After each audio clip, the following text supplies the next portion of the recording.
Welcome back to Counterculture. We're here with Pastor Mark. We talk about things that are, believe it or not, counterculture. Things that we're maybe go against the trend, the norm, not just in our overall culture, but our church culture as well. So, I want to take you to Daniel chapter 3. Can we do that? I'm there. You're strangely quiet, so I'm a little concerned just, about this. I'm speechless. Oh, I made you speechless. Yeah, fantastic. that was it. All right. Let me read for you a few things. Shadrach, Meshach, and Abednego answered and said to the king, "O Nebuchadnezzar, we have no need to answer you in this matter." Let me get stuck right there. Right? Let me get stuck there, because what I want to do is I wanted to get to the second part of this, but we're probably not getting there, right? There are a lot of things in our culture that are enticing us to have a response, right? Having to say something. It doesn't matter whether it's people enticing us to have a response, right? Or if it's just situations in general. There are a lot of times where we should follow this example, right? We don't have any need to respond to. We have no need to answer you in this whole thing, right? But we can't. Instead, we gotta say something, right? How is it that in this culture where that saying something feeds into something, right? And then starts something and goes and the snowball gets going, and pretty soon we know at the beginning of a conversation where it's going. And if we just could have this idea, we don't need to respond to that, right? We get the text message from somebody and we don't need to respond to them, but we do respond to them, right?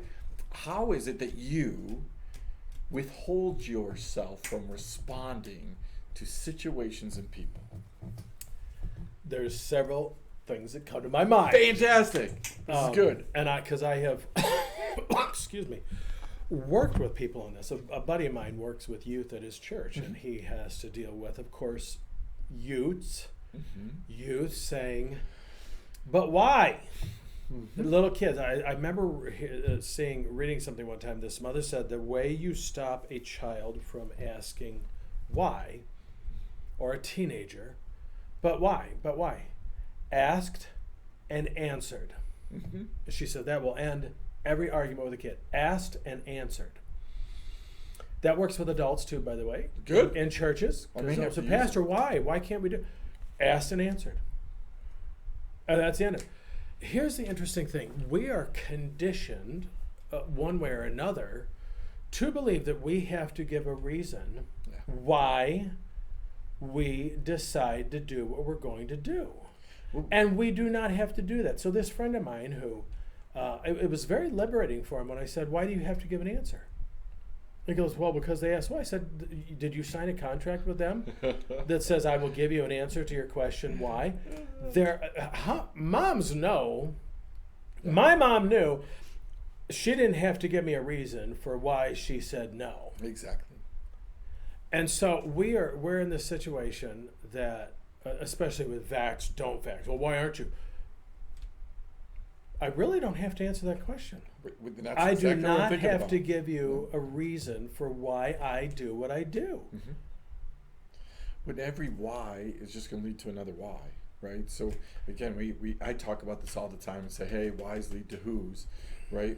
And if you want to talk to me about who you are, why you're saying this, that's fine. But why is just going to lead you to another why question. But let me until you agree with me. Exactly. The whole purpose. Then when you agree with me, then I don't have to ask you why anymore. Then we're good, right? But now then you've become who I want you to become. Yep. Right? Yep. So, but the Bible tells us, which is what this story is about. Exactly. The flip Conformity. side is that the Bible tells us that we're to always be prepared to give an answer, a reason, right, for the hope. So I think there's a lot of Christians out there that think that why is a natural part of Christianity. But what does it say? Always be ready to give an answer. It does not say always give an answer. It says be ready. And it says for the hope, right? For the you got to be able to discern why somebody's asking you the question. I love challenging people now to say, why are you asking me that? Why Did are you Jesus telling me that? always give an answer when Pilate was asking him questions? Did he always answer him? Sometimes he remained silent. There's only like 3 or 4 times that Jesus actually answered a question, Mm-hmm. right? Usually he asked a question back, but we see this happen. We're constantly being baited into defending, right, creationism, or versus evolutionism. We're constantly about social justice and all these things. Defending why we believe there's a God. Yeah. The burden is not on us to prove that there's a God. The burden is on them to prove that there isn't one. Right. And so turning this around and saying sometimes looking at somebody and saying, I know where this is going. Right? And I love these 3 gentlemen because they stand before a king and they seemingly get it. Like, we don't have to answer you. We don't have, but wait, he's the king. But didn't Paul also say have nothing to do with foolish and stupid arguments that lead to debauchery? Exactly. So I think it's what he says, debauchery. So there's also this point that we have to use some discernment and say this is just. I had someone come to my office one time and I thought they really were inquiring about something, and I finally realized what was going on. And I said, is there something you really... No, I just like to come in and just... I said, thanks for stopping in. Yeah. Because I realized this was not going anywhere. He didn't want it to go anywhere. And I'm like, I don't have time for that. If you're really serious about it, and I think Jesus was that way. It's like, okay, you Pharisees, we're done here. Well, I think that, so many times we have people fishing for information. Yes. Right? Yes. So people sit down and they'll be like, Mark, how are you feeling? Well, wait a second. First of all, where's that going? Do we have a relationship? Will you be asking me that? Here's the way I love the question, too. Don't you think... and you know what I would tell people? I need you to ask me differently. Yeah. And like, what? I said, I need you to ask me different. You're asking me to agree with you, and I don't know that I agree with you. Ask me if you want to know what I really think. Ask me what I think. Yes. Don't ask me, don't you think? Because now you're saying, agree with me because here's my position. No, I don't. And I have said to people when they keep at, no, I don't. I don't think that. I think it's something else. Wow, then I'm on the mud list. See, that's the problem. The people pleaser me is immediately thrown into. Well, how is that working for terrible places? How is that working for you? Not good. Somebody says, "Don't you think?" I'm like, wait. Like I can't disagree with you with a question like that. We live in a culture. I can help you with this. I get helped every Thursday just listening to you interact. Oh, I'm sure you do. Yeah, boy, here we go. You and Summer, I learn lots and lots, right?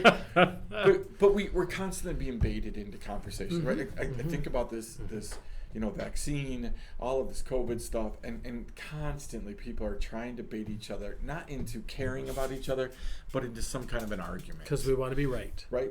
And we want to think that we want to feel that what we did was right as well. Yeah, right? and it's like if we were to ask, and I worked for an organization one time. One of the questions we would ask is, there was a statement we would put out. I'd rather be right than blank, and then we'd ask people, what are some responses? Well, I'd rather be right than wrong, whatever.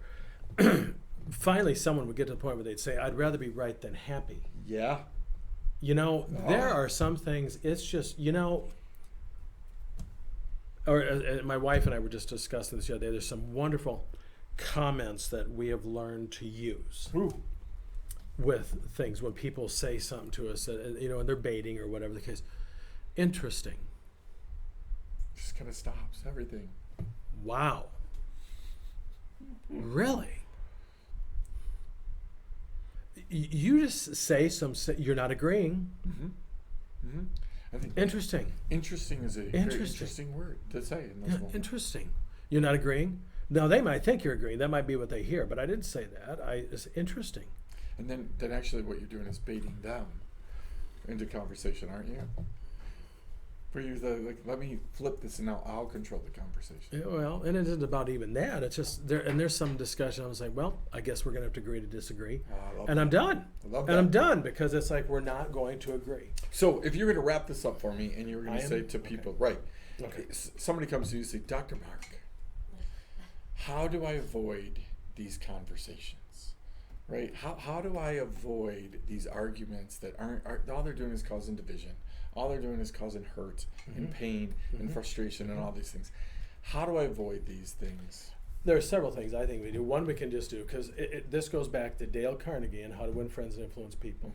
When people asked him, they knew he was a world traveler because he was a private secretary for this wealthy person.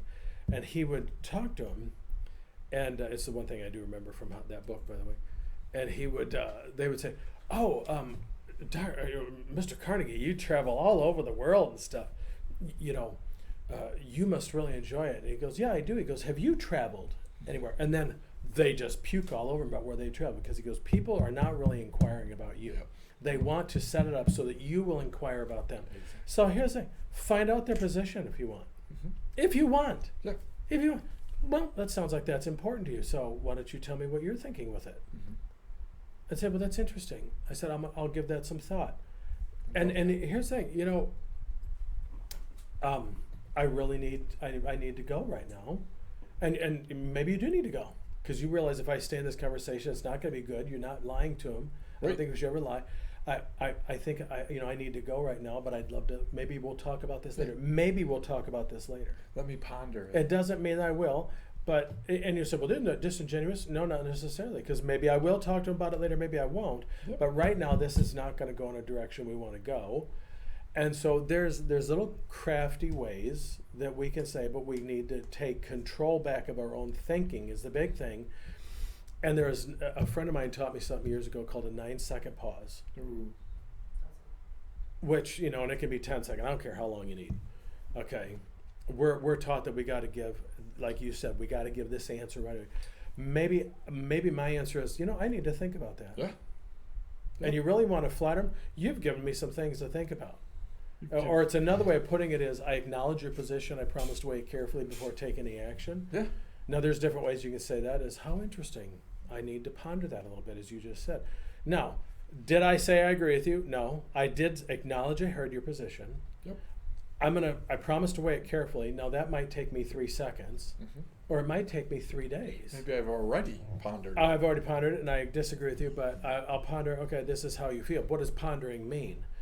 It means this is how they feel about it. It's not how I feel about it. Before I take any action, I'm not promising, and I didn't say what action I'd take. Yeah. Yep. I didn't say, no, you don't have to say it exactly that way. You can say, oh, well, I see your point. Mhm. I'm not agreeing with your point. I see your point. I need to think about that a little bit. And I'm not promising to do anything with it at all. That's not being disingenuous. It's No. not being, it's just saying, I hear you. Well, and sometimes it's saying I care enough about you Yes. to Yeah. not go over a line right now. Yeah. Right? Oh, I love that. Well, listen, we're gonna wrap it up. We'll finish up, and we'll actually get to what I wanted to next week. That will be good in this whole thing. But giving our counterculture people something to think about, right? And listen, I think it sounds like a great Chasing the Wind, a great moment with Mark, that he gives you some more of these tips, right, about how to interact with people, right? How to take these moments that are meant to be awkward, meant to be divisional in nature, meant to cause strife within the body. How can you flip those on the enemy and actually turn them into good things? So join us again for Counterculture.